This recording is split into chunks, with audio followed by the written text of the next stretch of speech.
Hello, I'm Jacob Coles and I graduated from Kew University in 2009 with a dual honours degree in computer science and music technology. After Kew, I got an audio internship and subsequently a junior sound design position at EA's Brightlight studio based in Guildford, and I worked there for just over a year and a half on the Harry Potter and the Deathly Hallows Part 1 and 2, which got released on all platforms. And then after EA, I got myself an audio developer position at Jagex Game Studio in Cambridge, which are famous for the game RuneScape, which you may or may not have heard of.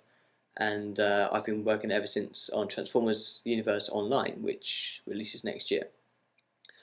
Working in games has certainly given me quite a lot of different roles to fulfill, doing sound design, recording, editing speech, doing some composing, and then creatively implementing all of these assets to make a really immersive soundtrack for the players to experience. I first heard about the possibility of working in games through one of the guest lecturers who spoke at Keele during my first year, who was an ex-Keelite himself, who then went on to become an audio director at various game studios. So if it wasn't for Keele, I definitely wouldn't be where I am right now. Studying at Keele certainly helped me in even more ways than that. From learning creative aesthetics to something which from the offset seems really simple but it's really stuck to me for up to now, which is to treat everything as if it was for a client than just an assignment. Really have pride in your work. This goes down from the overall quality of your work to not just presenting on a disc wrapped in a crumpled bit of paper with your name on it. I mean, if a producer receives that, then that's only one place that's going to go, and that's in the bin, without anyone even listening to what's on it. I mean, this emphasis on professionalism really has stuck with me, and I think the fact that you get to perform your pieces of work in public, in the concerts, really kind of cements that in you, and it really gives you that kind of sense of achievement. Another aspect I found really beneficial of studying at Keele was the dual honours system, which really helped me because I have extra knowledge on computing and programming. It helps me talk to those in different disciplines, and it's really just generally helpful.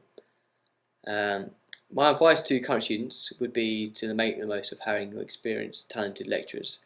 I mean, if you feel that you have a really good idea for a piece of work, or maybe you've started it and hit a block, or not really sure what to do, or something's not quite feeling right, I mean, that's what your lecturers are there for. They're always willing to give you really great feedback, and never hesitate to go and see them because they'll always put you on the right track.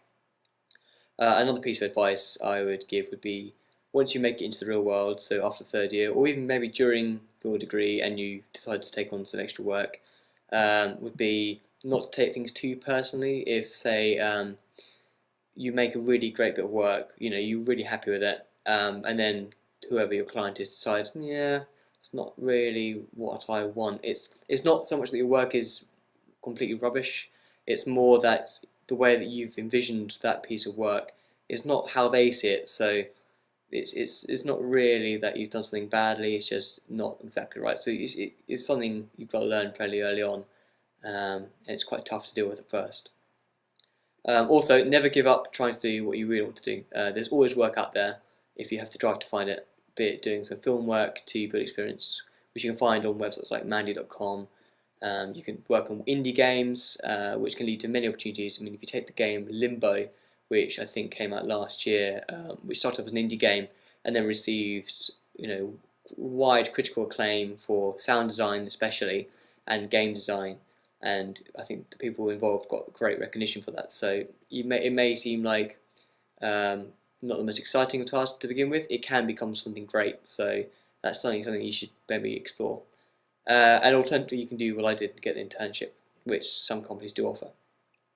If you do want to work in games, there are lots of events during the year with which to meet professionals in the industry and network, like Eurogamer, which has recently happened in London. There's E3, then there's the Develop conferences, which is a huge activity event during the year where there's loads of heads of audio, heads of studios, game designers to go and chat with, and there's really interesting talks with different techniques and all sorts of great featurettes and things for you to learn about.